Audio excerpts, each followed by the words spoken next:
Patricia, responsable pedagógica de Educasystem, y ahora que no podemos salir de casa, queremos daros algunos consejos para ayudar a todos los miembros de la familia.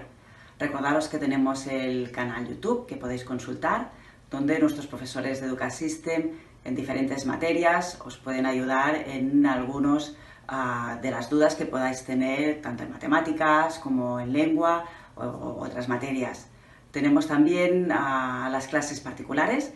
Seguimos ofreciendo las clases, no pueden ser de forma presencial como hacíamos hasta ahora, pero hemos podido hacer este tipo de clases a través de las plataformas tipo Skype o Zoom, que nos permiten tener a un profesor a nuestro lado para resolver las dudas que podamos tener.